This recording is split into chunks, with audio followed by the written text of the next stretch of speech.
नमस्कार, जय श्री कृष्ण। हम हाजिर हैं आज वीडियो सुबह सुबह का विचार। तो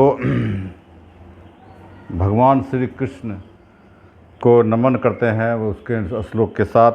वसुदेवम सूतम देवम कंस चाणूरमर्दनम देवकी परमानंदम कृष्णं वंदे जगद्गुरुं।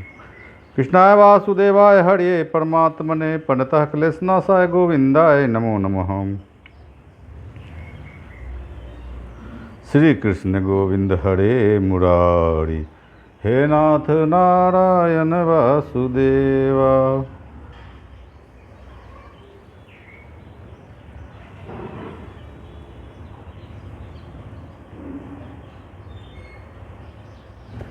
आइए हम सुनाते हैं। सबसे बड़ी बात है श्रीमद् भगवद गीता, भगवान के जो मुख से निकला हुआ गीता है उसकी वजह से प्रचार प्रसार करने का ये हमारा सोशल मीडिया का सबसे बड़ा साधन है। तो उसी के तहत हम आपको सुनाते हैं यथार्थ गीता।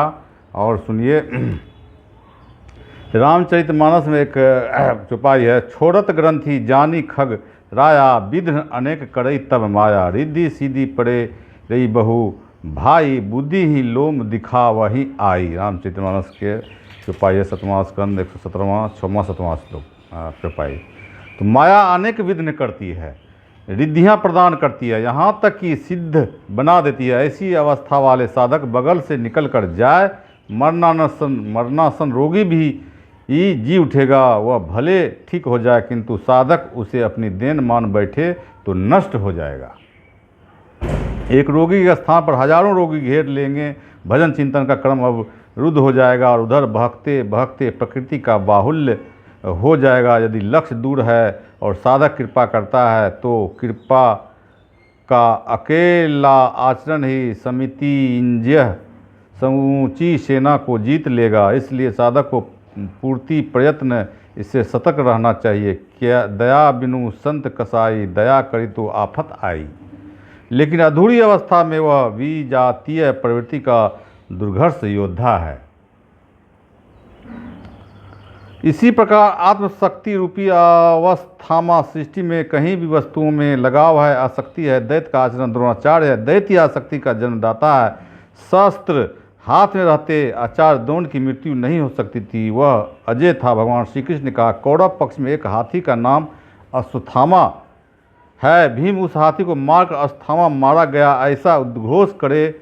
इसी अप्रिय सूचना से आचार्य मर्माहत हो स्थिर पड़ जाएंगे और उसी समय उनका अंत कर दिया जाए। भीम ने हाथी को मार डाला, प्रचार किया कि अश्वत्थामा मारा गया। आचार्य दो ने समझा कि उनका पुत्र अश्वत्थामा मारा गया, वह स्थिर पड़ गए, धनुष हाथ से गिर गया। वह हताश निश्चेष्ट होकर युद्धभूमि में बैठ गए, उनका गला कट गया। पुत्र में अत्यधिक आसक्ति उनकी मृत्यु का कारण बनी। अश्वत्थामा दीर्घजीवी था, निवृत्ति के अंतिम क्षणों तक वह बाधा के रूप में विद्यमान रहता है, इसलिए अमर कहलाया। विकल रूपी विकर्ण साधन की उन्नत अवस्था में विशिष्ट कल्पनाएं उठने लगती है, मन में संकल्प विकल्प होने लगता है कि स्वरूप प्राप्ति के साथ भगवान की ओर से कौन सी सिद्धियां, अलौकिक शक्तियां प्रदान की जाएगी। भगवान के चिंतन के स्थान पर विभूतियों का चिंतन होने लगता है। साधक की दृष्टि केवल कर्म पर होनी चाहिए, उसे फल की वासना वाला नहीं होना चाहिए। किंतु जब वह रिद्धियाँ सिद्धियों का चिंतन करने लगता है, यह विकल्प ही विकर्ण है, ये कल्पनाएं विशिष्ट है, किंतु साधन में भयंकर बाधक है। भर्म मई श्वास ही भूरी सरवा है। साधन का स्तर उन्नत होने पर उसकी प्रशंसा होने लगती है कि वह महात्मा है, सिद्ध है, उसमें दिव्य शक्तियाँ हैं। उसके समक्ष लोकपाल भी नतमस्तक हो जाते हैं। इस अभाव प्रशस्ति से साधक प्रसन्न होने लगे, गदगद होकर बहकने लगे। यह भ्रमयी श्वास की भूरी सरवा है। पूज्य गुरुदेव का कथन था, संसार पुष्प वृष्टि करे, प्रशंसा करे, विश्व जगत गुरु कहे, तुम्हें कुछ भी नहीं मिलेगा, रोने को आंसू नहीं मिलेगा। यदि भगवान तुम्हें साधु कह दे तो सब कुछ पा जाओगे। दुनिया कहे चाहे कभी न कहे, फिर भी तुम सर्वस्व प्राप्त कर लोगे। इस प्रकार संसारिक प्रशंसा में बह जाना भ्रममयी श्वास है। यही भूरी सरवा है, प्रशंसा भूरी भूरी है, अत्याधिक अंतरिंजित है, इससे साधना में श्राव घटाव क्षय होने लगता है। अस्तु ब्रह्म विश्वास भूरी सरवा है, स्वयं का स्तर उन्नत होने पर आई हुई विकृतियों के ये नाम है, ब्रह्मा प्रवृत्ति के अंग उपांग हैं। अन्ये च वह सुरा मदथे तक्त जीविता, नाना शस्त्र प्रहरणा सर्वे युद्ध विशारदा। और भी बहुत से शूरवीर अनेक शस्त्रों से युक्त मेरे लिए जीवन की आशा को त्याग कर युद्ध में डटे हैं।